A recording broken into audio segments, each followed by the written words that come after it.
there. Welcome to Saturday night. Sorry we got us started a little bit late. That's my fault. The other gentlemen want you to know that they were here on time. That if you have any complaints, it's all on me. I accept full responsibility. Anyway, last week we talked about probably the most evil president in American history. This week, we wanted to maybe cleanse the palate a little bit and talk about maybe the one of the best presidents we've ever had, and somebody that's extremely underrated, and that is Silent Cal, the coolest president. And he literally, that was literally a slogan. Stay cool with Coolidge. And it's funny, their campaign headquarters were out of ice cream parlors, so it's kind of it's pretty clever. Anyway, so let me bring on the usual suspects. So we're going to be down one. Abby decided that his father is more important than this show. I mean, come on now. Anyway, of course I'm joking. Anyway, let me bring on the furry one. Sir, nobody worries about upsetting a droid. That's because a droid don't pull people's arms out of their sockets when they lose. Wookiees are known to do that. Hello. Hello. How's it going? It's hot. Yeah. I imagine so. I haven't had a chance to remind you lately, so. To live in a desert. And hey, you know what? My town was so fortunate enough that and so popular that the No Kings bullshit rally is in the middle of town right now, and it's 110 degrees, and there's no shade trees. Awesome! I hope they catch sun cancer. Yeah. Considering they're like assassinating people now, evidently. I know. Oh my God, what a nutcase is those. Anyway, before we go down that rabbit hole, bring on our friend from bring overseas. on this guy. If it's not Scottish, just clap!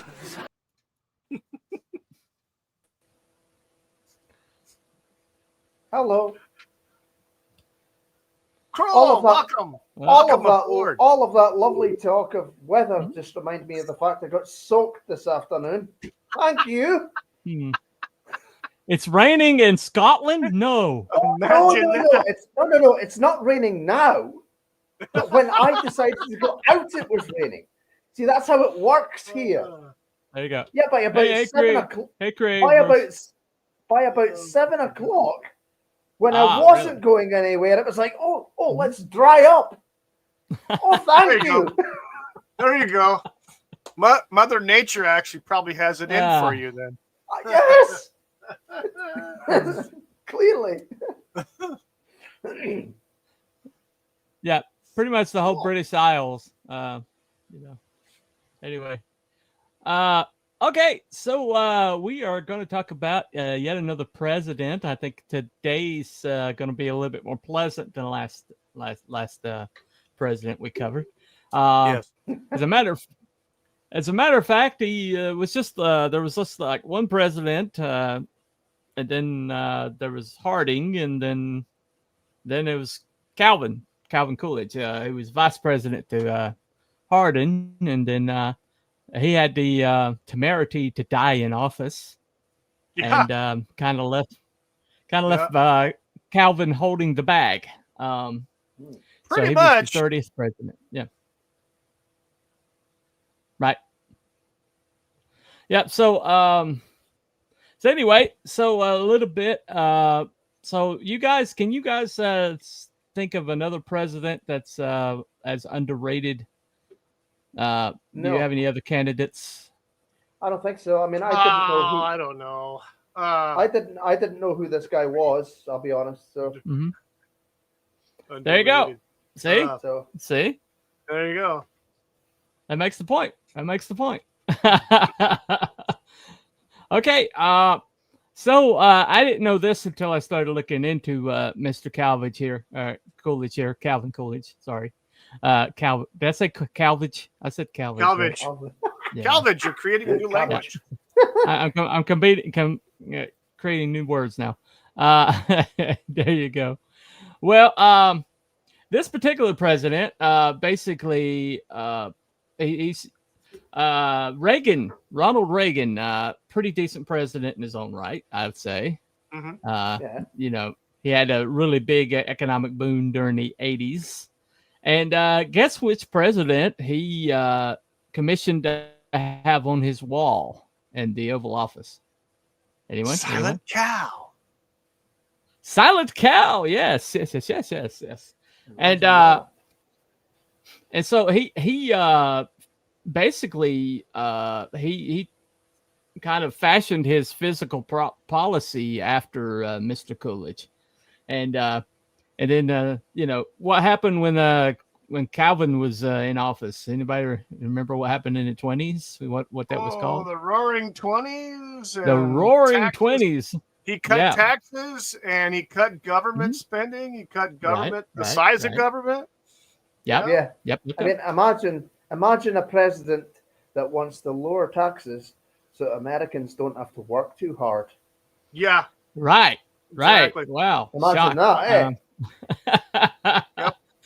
Well, and why is this why is this affecting us today? Because the biggest like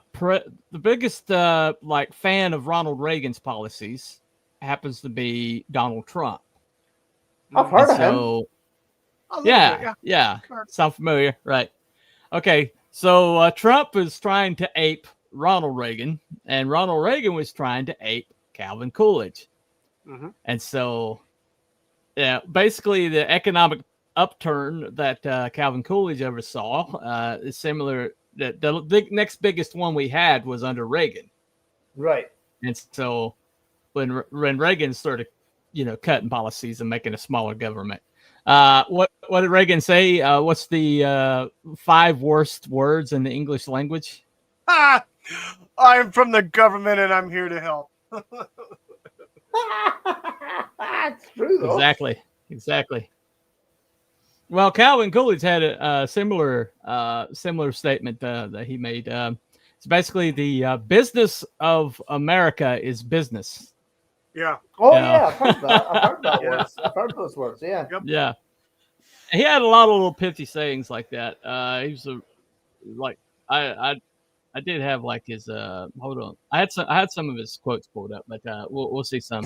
Is that one when he was governor of Massachusetts and Boston police went on strike? Yeah. Yeah. Well, I've actually got a clip of that. I've actually got a clip of that. I'm glad you brought it up. Let me play that one quick. Come on. If StreamYards will let me. Good old StreamYards. Okay, this might help. Hold on one second. They have emotional issues sometimes, good old StreamYards. Yeah. I guess so. Get over it, StreamYards. Play the damn clip. Okay. StreamYard. All right. This might help. I had an active tab open, which I shut down. This might help a little bit. Might help us a little bit. All right. Okay. So up to this point, Calvin Coolidge, he had kind of worked his way up in government. He didn't start at the top. He kind of went from, his father was pretty much an everything guy in this little small community called Plymouth Gulch, and I think it's Plymouth. I think it's Gulch. It might be Notch, or it's Plymouth Notch, I think is the name of it. But one of the things that he was involved in, of the many things, he was a store owner, he was an alderman, he was every position you can think of, his dad had it, and he also was a notary public, which will come in handy later.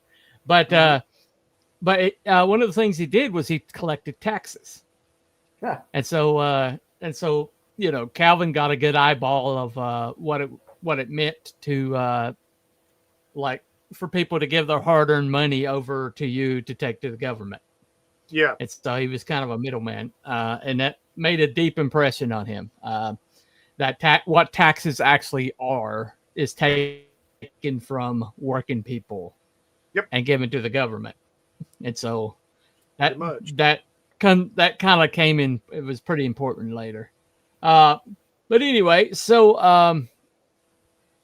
well, basically, he worked his way up. He was a lawyer who specialized in immigrants, legal immigrants that came in and things that were affecting them, and he kind of specialized in that. And he got a lot of respect, and he started moving his way up, and eventually he became the governor of Massachusetts. And while he's the governor of Massachusetts, he had a lot of challenges. Let me play this clip right quick. Another demographic change in the early 20th century is a very, very large influx of immigrants, particularly from Southern Europe. And this also touches off a reaction in the 1920s. And another tension that occurs in the 1920s, of course, is the resurgence of the Ku Klux Klan. This Klan is fueled by notions of Protestant, native-born white supremacy, and it targets African Americans, but also immigrants, Catholics, and Jews. Farmers struggled, workers struggled, businesses were struggling. Newspapers spoke of a capital strike, which is a way of saying businesses felt so uncertain about the future, they weren't investing in the future. So income earners were wondering, can they move up the ladder? Can they earn more? Something that cost $1 before the war now might cost $1.10, $1.30, $1.50, and wages weren't keeping up, and state and local governments were the brunt of the anger of people who felt they were falling behind and didn't understand why. In the summer of 1919, as another election was closing in, Coolidge sensed a strike was coming from a group that were his loyal supporters, the police of Boston. The policemen were overworked and underpaid. Conditions weren't great. In fact, rats were chewing on the leather helmets in their storeroom. But the police contract did not allow strikes. The police knew that a police strike wouldn't be a quiet strike for Boston. And they knew Coolidge didn't want that so close to an election in his city, Boston. So they made a wager that Coolidge would conciliate, and they walked out in early September, breaking their contract. Coolidge could sense this coming, and he gave a wonderful speech in early September about the importance of the rule of law, going back to the days of Shays' Rebellion. And he quotes a farmer saying, well, rules aren't always perfect, but sometimes they're better than nothing. And Coolidge did bring out the National Guard to break the strike and did not rehire any of the police officers. It was a terrible situation. And finally, Coolidge sends a telegram to Sam Gompers, the labor leader, saying, there is no right to strike against the public safety by anybody, anywhere, anytime. He writes to his family about it. Well, this may be it. I may not be elected again as governor. This is a serious decision. It's not going to be popular. In these days after the strike, Coolidge was thinking about Massachusetts. It's not clear that at this point he realized the whole nation was watching him. People were saying, oh my gosh, a governor who dares to say what we're thinking. We're a little weary of emergencies. We'd like a return to common sense life. Coolidge did, in fact, win the Massachusetts election as governor in 1919, but he also won praise from President Wilson, for example, who telegraphed congratulations.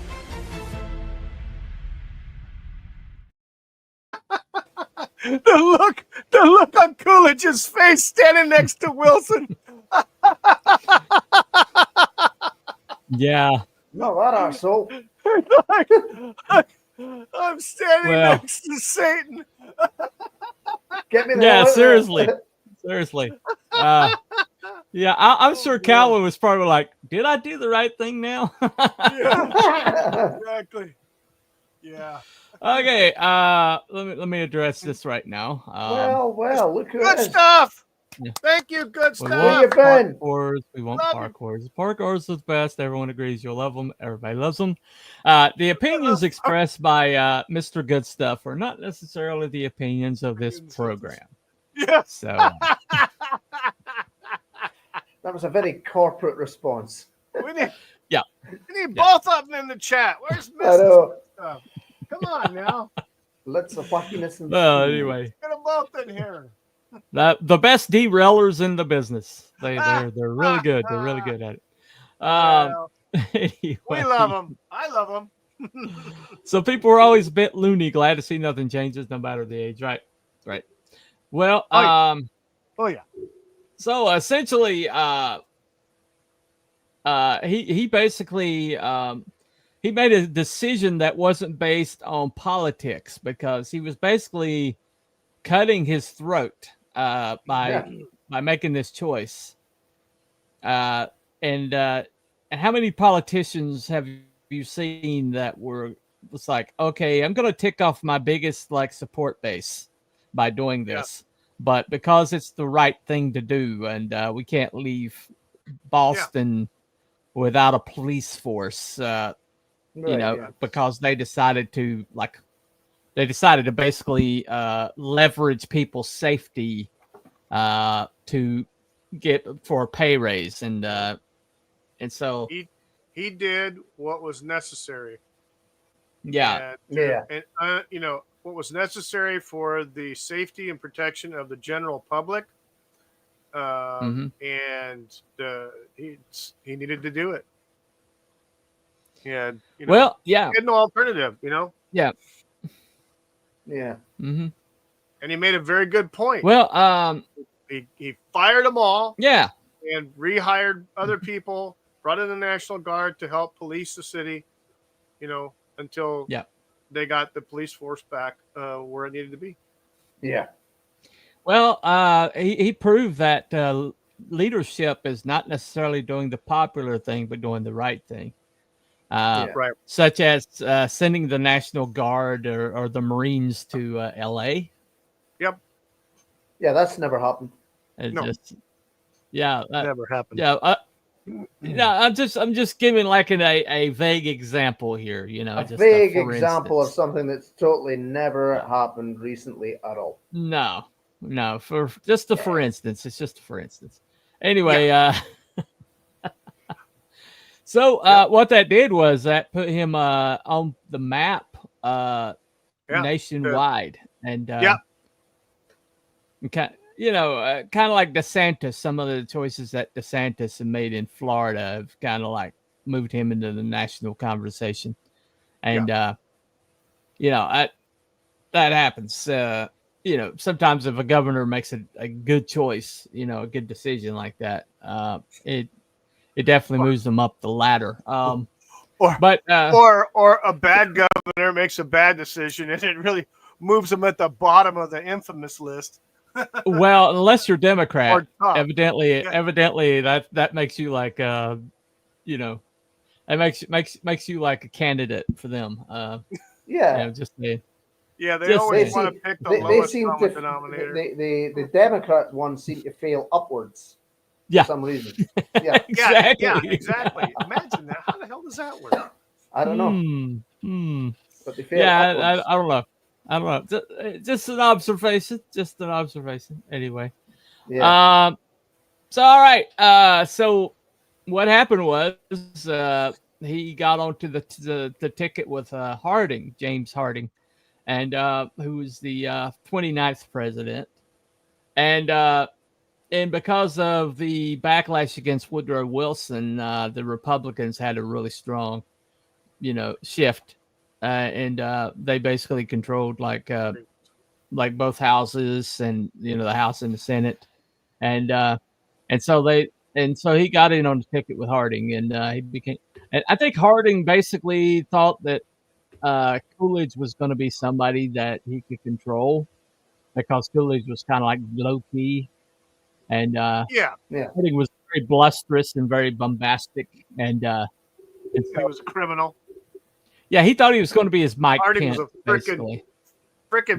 Harding was a criminal. Yeah. Well, I have a clip. Let me play this clip. Speaking of.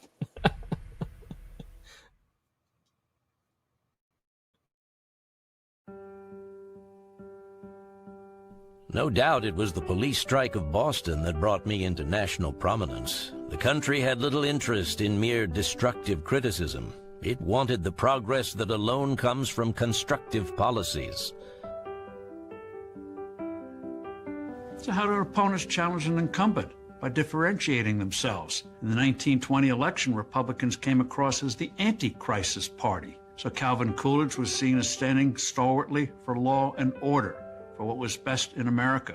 Warren Harding was seen as a genial man who had a real understanding of what made America great before the war and the crisis that followed the war. Their motto was a return to normalcy, and that hit a chord with the American people. Normalcy meant an environment where a citizen or a business, a garage owner, say, could create a job for a veteran. When life got better, the divisions and anger would melt.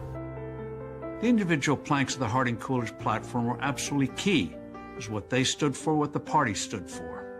Key to these promises were paying down the federal debt so America wouldn't lose its position as the new economic world leader. Reduce taxes to help individuals and businesses, to get rid of the assets the government had accumulated during the war, like oil reserves.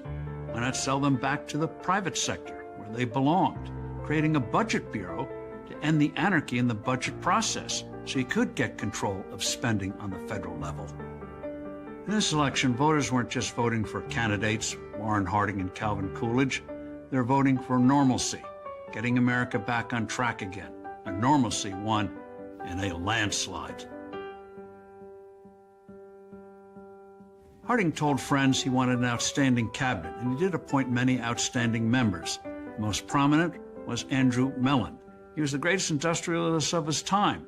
He ran railroads. He ran oil companies. Harding wanted him in the cabinet, and he made him Treasury Secretary.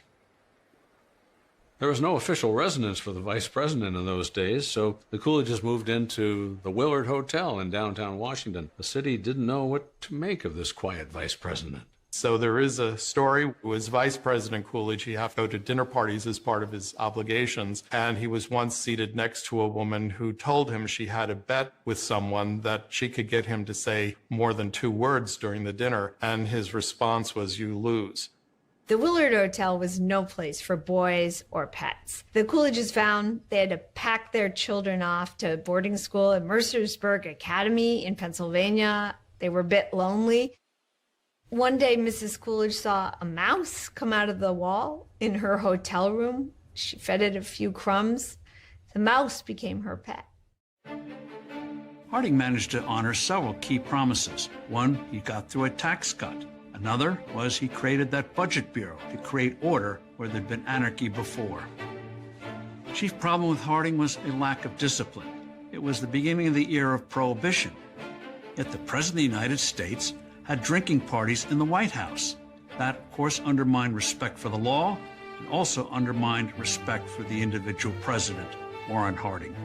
The economy was beginning to find its footings, just as Harding and Coolidge said it would, but there were problems.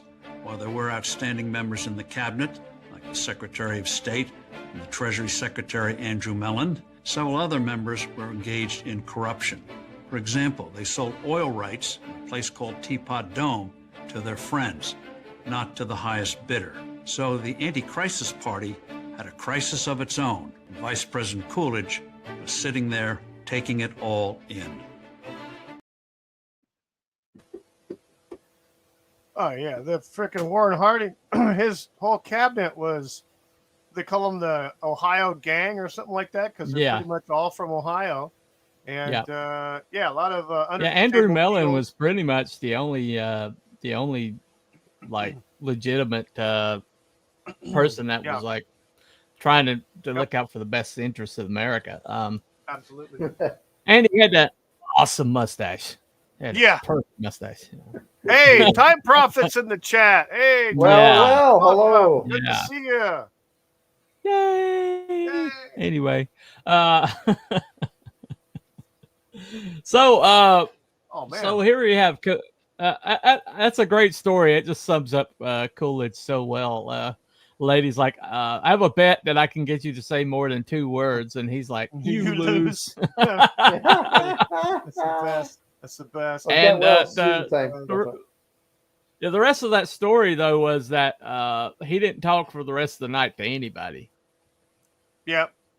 I mean, right. That's the kind of like determination this man had. Yeah. I mean, it wasn't even his bet, but he wanted to make sure she lost. You know, exactly. That's funny. Funny. Man, sorry to hear that. I'm Prophet. Get well, my friend. Yeah, get well, man. Get well. So, yeah, it's just been it's like story after story after story about that. And then, but Harding, his health was failing, and so he decides to do a West Coast trip, where California and all that to try to get where it's all nice and sunny, and because Washington, they pretty much didn't have any air conditioning, and Washington's a swamp, and so during the summer months, everybody left Washington. Yeah, and that's when senators and representatives were all part-time. Yeah. Half the year they didn't work because it was so inhospitable that Right. Well, I mean, they didn't stay forever either, exactly. But anyway, so he goes home to Vermont to Plymouth Notch and with his family, and suddenly he gets a knock on the door in the middle of the night.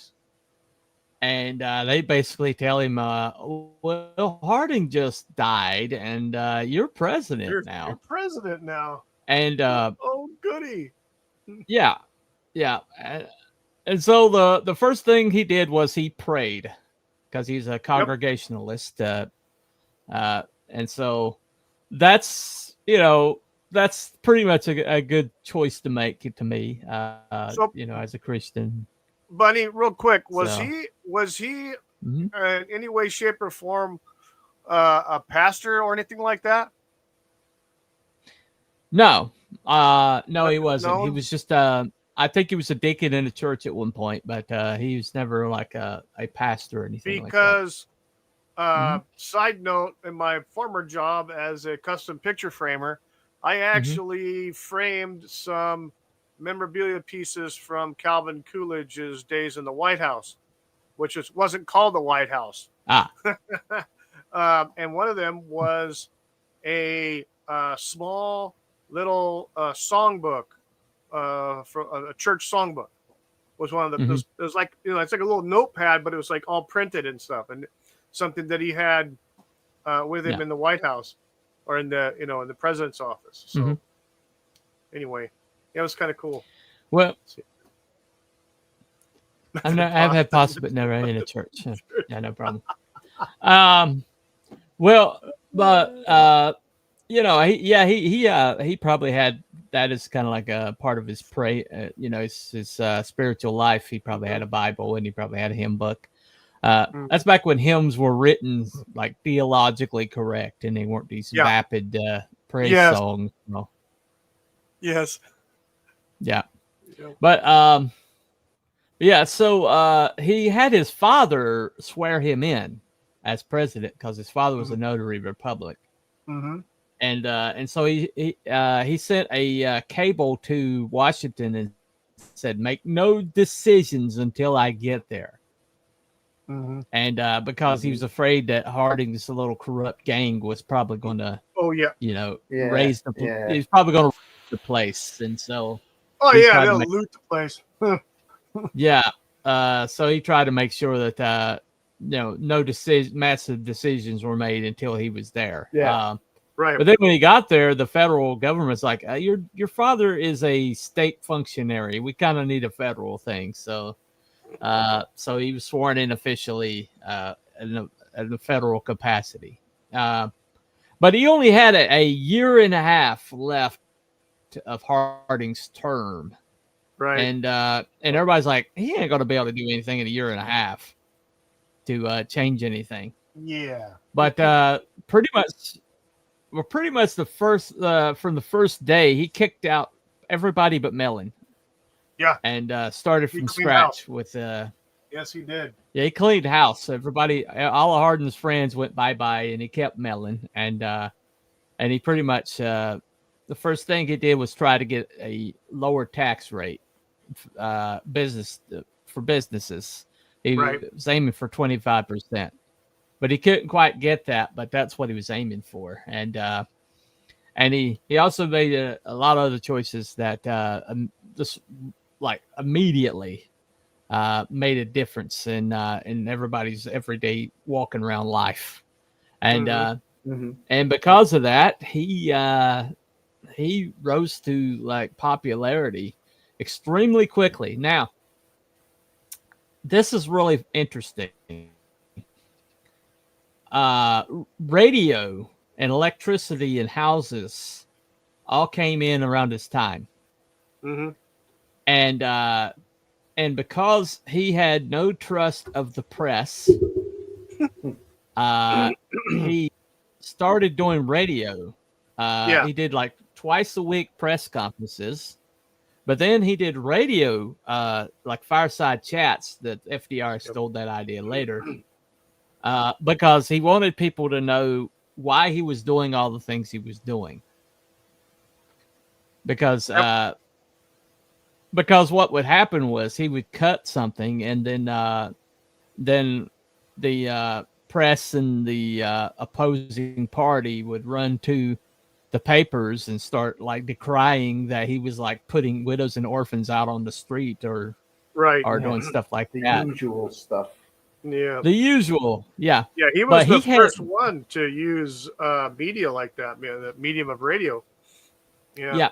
He went straight to the people. He went and radio was still a new medium at the time. But suddenly they had like their president was in their house through this box. Yeah. Telling them, okay, this is what's going on in your government. This is what we're doing right now. This is the reason why I'm doing it. Yeah. And that was extraordinarily popular with the people. And so it's a lot like what Trump did with social media. Yeah. And with and with all the rallies and things like that going There's around. that name again. There's that name again. Yeah. The name again. But it's also Reagan. Those three seem to be interlocked together because Reagan did the same thing. Reagan basically every time there was a camera anywhere near Reagan, he was over there giving a sound bite. Well, then he'd have he'd have a speech from the Oval Office like very often. Oh yeah, a couple times a month. In some cases. Yep. The only other president that was that transparent was Nixon. And Nixon, people like to decry Nixon, but Nixon was extraordinarily popular. Yeah, and, he was. Nixon did a lot of straight to the public. Go ahead. He was even on a very popular TV show, Laugh-In. Yeah. And that kind of like set him apart from everybody else. I think that was about the time he was going to get reelected. Mm-hmm. And right. A soundbite came on. He got a sound. He actually was asked to say the tagline from their show, and the tagline was "Sock it to me," But then he read it back as "Sock it to me," like yeah. Go back and watch. It's like. But he won re-election in the landslide. Yeah, he did. So he's a very popular president. And by the way, Watergate has been proven to be a CIA operation. And really, I didn't know that. It's come out recently. Come out recently. So. Imagine that. Another three-letter agency thing again. Yeah, another one. Andrew Jackson was also one of the few presidents I was impressed by, but mostly for the lore. Old Hickory was tough. I mean, he was tough. He would actually beat up anybody that tried to assassinate him. He would basically beat him down. He did. He did. So, He beat is that the best you was, can see? was a dog. Yeah. But he was horrible a bastard, president. Yeah, he was a bastard. Horrible president, but he was a man. He was He was tough. a man. He was probably founded a better the Democrat general. Party. Yeah, probably a better general than he was a freaking president. But he was a bastard, and he facilitated a lot of shit under his presidency and his orders regarding the Native Trail Americans. of Tears. Yep. Anybody hear of Trail of And Tears? I had ancestors on that. Yep. Oh, gotcha. So yeah. So he was a bastard. Well, but he beat up an assassin. So okay. Yeah, there you go. He's There like, you come go. on, dunk. Beat him with his cane. Beat him down with his cane. Yeah, he did. Then an inch of his life. Yeah. Yep. Yeah, he was pretty bad. He was pretty awesome. You could just see it like Tony Montana. You need an army to take me. Yeah. Come on. Say hello to my little friend. Anyway. Calvin had a lot of great ideas, especially when it came to smaller government, and he's been accused of like inactivity. They said that his critics have said that he didn't really do anything. And what they mean by that is that he didn't start any projects. He didn't start any he didn't start any federal organizations. He didn't like change the government. What he did was he did a lot of cutting of the government. Yeah. And he did a lot of getting rid of unnecessary, what he felt like was unnecessary expenses. He did a lot of tax cuts and things like that. And so a lot of people consider that inactive. You know, well, what did he do? You know, that's still technically change. Well, he sent a telegraph to his father, and he said that I have found in government that it is far better to end a bad law than to create a new one. Yes, exactly. Oh, okay. Yep. And so we got a lot of bad laws. Doge anybody? Yeah, we got a lot. But yeah. Well, the term pocket veto, pocket veto was, I think, started in his presidency, because what a pocket veto is they'd send a bill that everybody passed, and he's either going to veto it or sign it. He doesn't do shit. He just sticks it in his pocket and forgets about it. Well, there's a time frame he has to get it signed by and sent back. And if it expires, they got to go back through the whole thing again. Whoopsie. So, yeah, he would do that a lot to stuff that was bad. Solid Cow did a lot of stuff passive aggressively. Yeah, he did. He wasn't like a guy to take things head on. He kind of like, let things happen around him, basically. And that was his style. That was just his style. What it created, though, was something called he did make some mistakes. I mean, I think one glaring one was when it came to there was a natural disaster that happened in, I think, 1927, and he didn't do anything. He didn't help them or anything like that, and that was kind of a mistake, I think, on his part. Which one was it? It was a flood, and I forget where it was at. It pretty much just wiped out the whole town and the residents and everything. And people were asking for some kind of help or assistance. And he said that the town should provide their own assistance. I'm just paraphrasing, but pretty much that's kind of how he said it. But it goes back to his philosophy of getting government out of people's lives. The government doesn't need to be in everything that you do. And so he was kind of going on that philosophy. But I think with that quote unquote a natural disaster is kind of a different situation and should be. Yeah. But I think that was a mistake on his part, and that did leave a bad taste in some people's mouths too. At that time. Well, he also vetoed a bonus to returning veterans. That he kept the things like he kept their hospital care and he kept some other things that was going to benefit them, but he vetoed the bonus that they were going to give them out.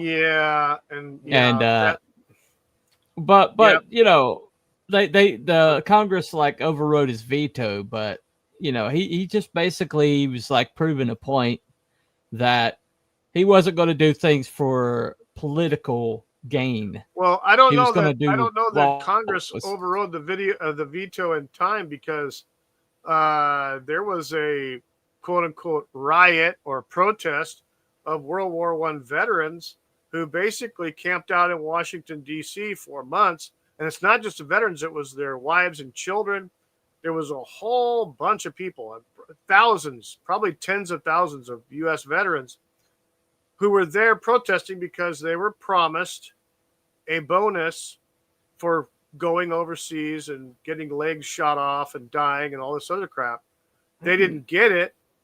And so they were protesting, not necessarily having a riot, but they were protesting. But I don't know if it was actually under him or under Hoover or who. Maybe it was under Harding, but they sent in the army under the command of George Patton, who I think was a major at that time, and they started shooting them. The U.S. Army started shooting people, and a lot of people died because of it. But you know, maybe they. Do you remember when this was? It was in the 1920s. That's what I'm saying. It may not have been under Coolidge. It may have been under Hoover. I mean, not Hoover, Harding. But it's probably one of those things that Woodrow Wilson friggin' promised. Because World War I was what, from 1914 or 1915 to 1918 or something like that, I think. Well, I mean, I didn't see that in my research. I know about that story. It's the Great Mississippi Flood of 1927. Yeah, Mississippi. Okay. But the other thing probably happened under Harding, and not Coolidge. Well, yeah, he was criticized for his actions during the Mississippi Flood in 1927, worst natural disaster to hit Gulf Coast until Hurricane Katrina. But he did visit the region after the floods. No, he didn't visit it because he said it thought it'd be political grandstanding. And he believed that property owners should bear most of the cost. And the Congress wanted a bill, and the bill would place the federal government completely in charge. And then when Congress passed the compromise in 1928, he declined to take credit for it and signed the bill in private. So, okay, what I was just describing to you that happened, the protest, that actually happened in 1932. Okay. So it wasn't Wilson, it wasn't Harding, it wasn't Coolidge, it was that other bastard Hoover. Yeah. So it's called the bonus. Okay. It's called the bonus army. Yeah. So, and they. Well, I was. So. Anyway. Yeah, I didn't see that. I didn't see that come up in my research. That's because it didn't happen at that time. I thought that would definitely. That definitely I thought would it was have. Earlier. Yeah. I thought it was earlier, like under Harding, but no, it was under Hoover in 32. So. Okay. All right, no problem.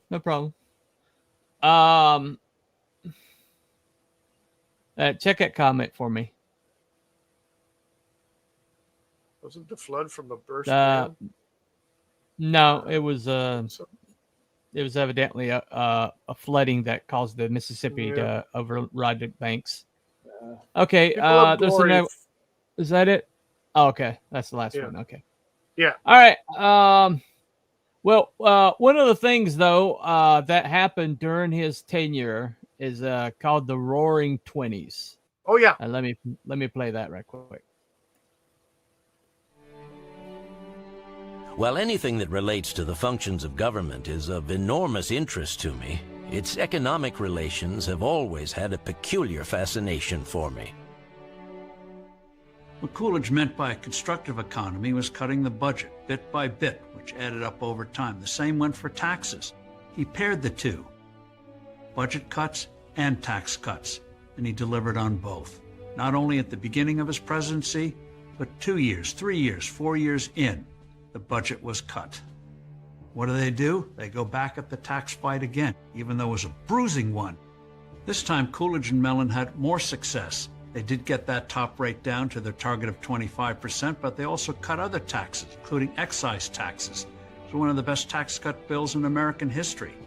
Coolidge's determination was evident even in the names of White House pets. A mayor had given the president 2 twin lion cubs. What did he name them? With a little bit of humor: Budget Bureau and Tax Reduction. Opponents warned that the tax cut rates would mean that the rich would pay less taxes. Actually, the opposite proved true. The rich ended up paying more.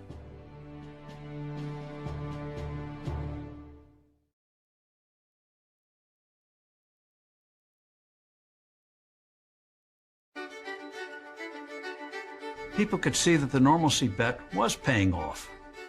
There is a general feeling of prosperity in the 1920s. And you have the material lives of many Americans changing radically. In the 20s, electricity became a commonplace. Telephones became a commonplace. Indoor plumbing became more and more common. Movie theaters proliferated. With the rise of the automobile, you saw the greatest road building program since the days of the Roman Empire. You saw labor-saving devices, whether it was electric iron, refrigerators, stoves, and the like. And one of the greatest inventions of all, the washing machine, along with the amendment enabling women to vote, gave women more freedom, more possibilities to do things. The sale of radios increased by more than 1,000%. And Americans are also spending money on recreational pursuits, whether it's going to movies or sporting events, or maybe traveling with their families. It really epitomizes the 1920s decade and Coolidge. That yes, in one regard was backward looking to what it had been, on the other hand was forward looking in terms of a more modern type of America. Particularly in terms of, for example, celebrating Charles Lindbergh with his solo flight across the Atlantic, where he brings Lindbergh afterwards to the White House. I hereby present, in the name of the Congress, a Medal of Honor to Colonel Charles A. Lindbergh. I think he saw things like that as an inspiration, that even in a modest way we could improve our lives if we could do something as astounding at that time as fly at high speeds across the world. On a national tour, one of the places Lindbergh flew over was Plymouth Notch. Lindbergh dropped down a paper message for the village, "To the city of Plymouth." Well, that was gratifying. Little, lonely, remote Plymouth was finally connected to the world.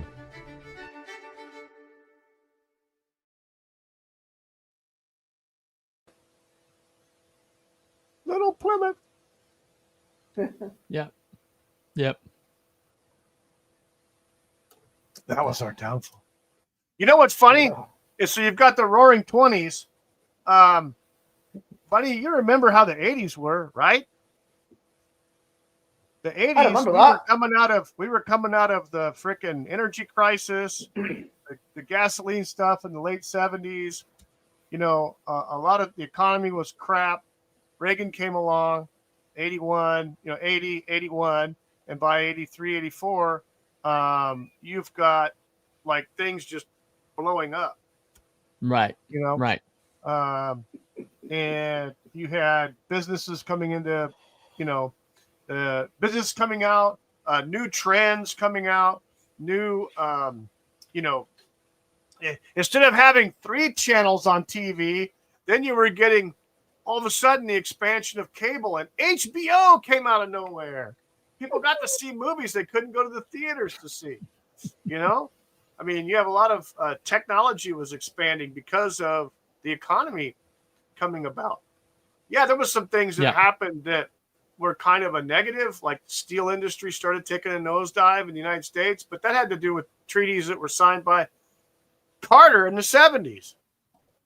But Yeah. you know, all in all, the 80s and the 90s were boom, big time boom for everything, industry, jobs, technology, especially technology took off. I mean, who remembers the freaking Apple commercial, the 1984, because it came out in 1984. You know. Well, you know, getting back to Coolidge, there's like a significant event that happened right before his reelection attempt. His son, Junior, Calvin Coolidge Jr., was on the tennis court, and he had a blood blister come up on his toe, and it developed sepsis, and he was gone like within a week of blood poisoning. And they didn't have just a crazy, just a crazy thing. And also 2 years later, he lost his father. Who's, you know, he lost his mother young, but he lost his father, and his father was very important to him. He basically, the only way he could talk to his father was over the phone for the last few months of his life, and he's heard to have said that but being a president has a high cost to it. And so a lot of people, you know, back then you could, as long as you felt like you could run, they would let you run for as many terms as you wanted. Yeah. Which is how Woodrow Wilson, you know, lasted 3 terms. It's how FDR got 4 terms, even though he's a cripple. You know, and didn't even, who knows who was the president that 4th term. He was not non-compos mentis. Funny how that keeps happening with the Democrat Party. Anyway, so a lot of people think that that's why he chose to not run for a next term. But one of the things he did, he actually announced this from South Dakota, because he was approving of a monument there, which was Rushmore, which is Rushmore, Mount Rushmore. Most people don't know this. I mean, tell you how underrated Calvin Coolidge is now. Back then, people wanted to put him up there with the ones that were up there, and he vetoed it. But they that's how popular he was. They wanted to put him up there with them, and he vetoed it. He's like, absolutely not. There's no way my plain simple face is going to be up there with those, you know, those handsome men like that. So, but that's pretty much sums him up. And the funny way he announced it, he was given like he was staying in South Dakota for the summer, and he's using a schoolhouse for his White House, basically his summer White House. And he gave his usual press conference, and then he had them hand out this slip of paper to all the press as they left. And when the press looked at the slip of paper, it's like, I choose not to run in 28. Yeah. Yep. So that's. Yep. So that was just like a choice he made. Yep. But one of the things that you'll find Democrats and Republicans that praise him, and one of the reasons why is he was like, you know, you had Woodrow Wilson, who was like doing the KKK, you know, movie Founding of a Nation, in the freaking house. Yep. And just 2 years later, you had this guy, Calvin Coolidge, who pushed a bill through to make Indians citizens of the United States. Yeah. He also expanded, Woodrow Wilson was like basically kicking any minority out of his government. Calvin Coolidge is expanding their ability to be part of the government. Yeah. And diversity and inclusion. Yes. No, not diversity and inclusion. No. Just inclusion. Not this. Not CRT. Just we're talking actually, we're talking about human equal- dignity. We're talking about human dignity. Equal here. opportunity to work. Yeah, to work. They still had to earn it, but it gave them the opportunity, which is way more than of race. Yep. So he did that. He also founded the SBUs, or what do they call them? The traditional black universities or something like that. The something black universities. Yeah. He was responsible for he was responsible for them to getting accreditation. And so he was just that's why Democrats and Republicans, even though he's a Republican, he's thought highly of by Democrats as well. Right. Because he was progressive in all the right ways. I have no trouble with somebody being progressive as long as they're progressive in the right way. You know what I'm saying? Right. Progressing towards like unity, progressing towards dignity, progressing towards, making giving people equality of opportunity, not equality of outcome. Equality of opportunity. Exactly. Yep. I'm not talking equity. I'm talking equality. Yes. And so he was very instrumental in that, and so he did have some negative things. He didn't significantly help the farmers. No, so that he gets. Go ahead. No, I was going to say that was kind of a negative on his part too. Yeah. So that was that's definitely a negative. But he believed in people pulling themselves up by their bootstraps. He believed in like giving people he didn't believe in like doing things for people. He believed or like giving handouts or anything like that. He believed people had to earn their way, and so in a lot of ways that kind of philosophy was seen as being uncaring. Because he didn't want his philosophy of less government intruding into your life and your daily life versus the type of government that we've had now recently, where the Farm Bureau tells the farmers what they can plant, when they can plant it, because they're pretty much wards of the state when it comes to funding.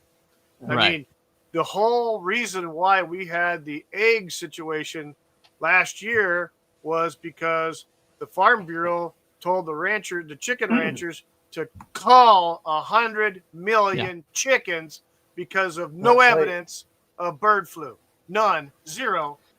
Well, but they had to do let's get back before we go off on that tangent. Was that dramatic enough?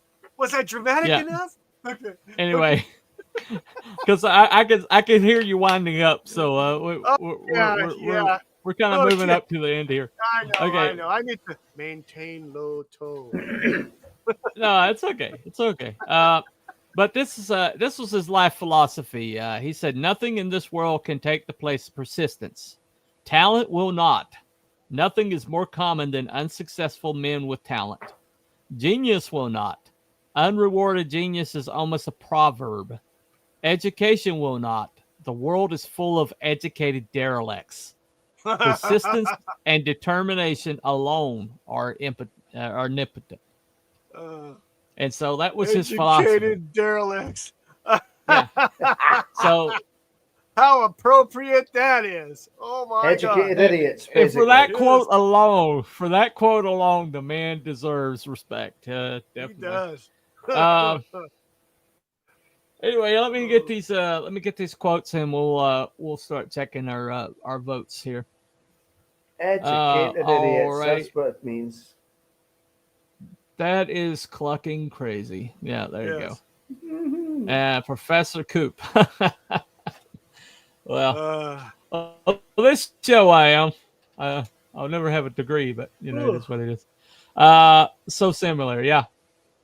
Well, so basically, I think that you could probably say honestly that Calvin Coolidge is probably the precursor to both Reagan and Trump, and to a certain extent, I think Nixon had a lot of elements. I'd say that JFK probably had a lot of Calvin Coolidge in him. When it came to his views on civil rights, he was very similar to Calvin Coolidge on that.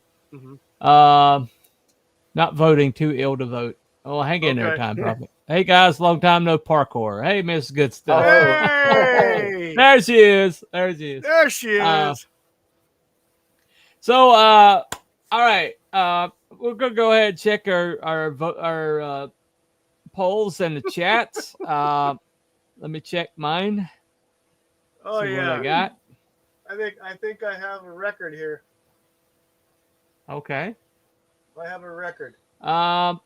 All right. I've got 3 votes. I've got 67% in the middle, and 33 debunked. So that's 2 votes for in the middle and a 3rd vote for debunked. And I'm ending my poll now. That's surprising. That's a bit surprising, to be honest. Your question was, is he the most underrated president in the poll, I assume? Yep. Yeah. So I have people that are kind of undecided on that, and then I had one that was debunked. So I'm a little surprised on that. I wonder who they think is more underrated. If you're still there, whoever voted debunked, could you tell me who you think is more underrated? Go ahead and put that in the chat. Yeah, drop it in the comments. I definitely want to know who you think that. Well, and I have a big, huge goose egg. There's Nobody? votes in mine. Nobody. Nada. 0. Wow. This time. Okay. Well, it was well. I mean, you're on 2 locations. Did you get the right location? Oh yeah, I got the main one. I never put a poll in the other one. Oh, okay. All right. No problem. Yeah, because there's nobody watching the other one. All right. Dude. Well, it was a test. We were just checking suppressed. it out. I'm getting suppressed. Yeah. You're getting depressed? Yes. Shoot, I was afraid to answer. I thought you meant Calvin Depressed Klein. and yeah. No, Calvin Coolidge. There you go. I'm not going to speculate about Calvin Coolidge's underwear. Calvin and Hobbes? What? I'm a parkour. You're a parkour. Wouldn't you like to be a parkour? Be a parkour. Yeah. Wouldn't you like to be a parkour too? No, absolutely not. Anyway, so I've got to say that I think he was underrated. So I'm gonna vote for confirmed. Yep. I think he's the most underrated. I can't think of anybody else that's more underrated than him. When you consider the scope of what he accomplished and the fact that no school child today can tell you even who he was, probably. Except the guy that lasted for what, a month? That one president William McKinley. that died. McKinley, I think 30 days after the. No, it's Benjamin Harrison. No, it's Benjamin Harrison. Harrison, yeah. It was Benjamin Harrison. Yeah. He died 30 days after the inauguration of freaking. Well, he got a cold from outside for his inauguration. Yeah. Yeah. It was like really cold. British only ever knew Reagan. Okay. Well, it's okay. So that seems to be two for confirmed, 2 for in the middle, and 1 for debunked. So what do you think, Cruel? Well, yeah, I think he seems to be one of the most underrated presidents. It seems to be the kind of president that one needs and could do with now. And maybe you're getting something similar now. I just wish we were. Yeah. So you'd prefer a Calvin Coolidge guys. over a Keir Starmer? Really? It's a shocking thing to say, but maybe. Maybe. Uh-oh. It probably The wouldn't door hurt. gets kicked down. The door gets kicked down. It gets thrown away. Nino. Excuse me. Exactly. Right. Here they come at midnight. Did you say this online? Yeah. They'll be swinging in the windows. Yep. The SWAT team. Oh my God. All right. Regan was on Spitting Image every week as a rubber puppet. Okay. Oh, yeah. I remember that show. That was so good, that show. The rubber. Oh yeah. Yeah, The we call it puppet. DC something or other over here. I That remember was so good. Anyway, The floppy ears. so okay, for anybody who wants to vote that didn't vote in the poll that we just closed, anybody wants to give any kind of put their vote in the chat, we'll give you 5 seconds to do so. 5, 4, 3, 2, 1. I don't see any other comments. Nope, no I comments. don't see any other comments. So 5, 4, 3, 2, Probably 1. all left. So okay, so we are going to We got 47 people watching us right now.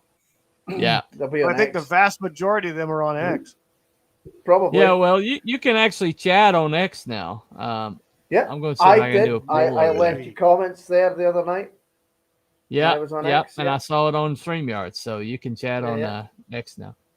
All righty. Well, it looks like we do have a conclusion here. Mrs. Good Stuff has given it a confirmed. So we are solidly confirmed now. Lovely jubbly. Thank you very much. Thank you very much. Lovely jubbly. Okay. Hold on a second. What language is that? Anyway. Yay! Well, for some reason my StreamYards is frozen. Oh Give me no! 1 second here. It's starting to act up again. Cruel and I were talking about that backstage. Yeah, sometimes you need to give Yeah. it a good slap. Yeah, exactly. Give it a good whack. All right. Well, is it gonna let me play the thing? You know the thing. Come on. The thing. Yeah. You know the thing. The thing. Well, it keeps like just blowing me back. Oh, here we go. All right, got it. Hold on.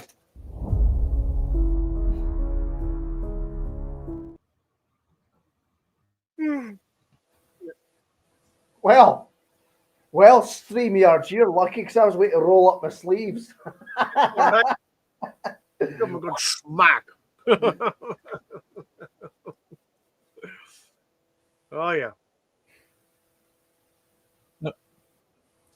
Anyway, about to have an angry Scotsman all over you, StreamYard. Straighten up. Anyway, so thank you all for coming tonight. All 47 at the peak. Please like and subscribe to whatever channel you're a part of right now. Absolutely. Do it if you're on X, if you're on X, feel free to subscribe to any one of our accounts. Anyway, thank you guys for coming. Thank you for a great show this week. And we will see you guys next time. Hopefully Abby will be back. Won't be here. Yeah, he'll be in town. Yeah, he should be back. I can't believe he chose his father over our show. Who does what that? in the world, man? Well, I mean, seriously. Priorities, apparently. Priorities. Yep. Just kidding. Yep. He's got his priorities straight. Well, He's got his priorities happy straight. Father's Day to all the fathers out there. So absolutely. Alive and departed. Yes. So both. we'll say that. Both. Anyway, thank you guys for coming. We will see you next week. Anybody have a topic for next week you want to cover? I just show up for these things. I'm supposed to think now. That's it. Never mind. We'll know when we get there. Thinking, well, wait. So we got an X post. Someone from X posted. Oh, there you go. Yeah. Good night, Creator. Good night. Night, man. All right. Have a great night, everybody, and God bless. Yep. Thank you, Wrangler. All right. Night, everybody. Have a good night, one. everybody. Good night. Bye. See you all later. Bye bye.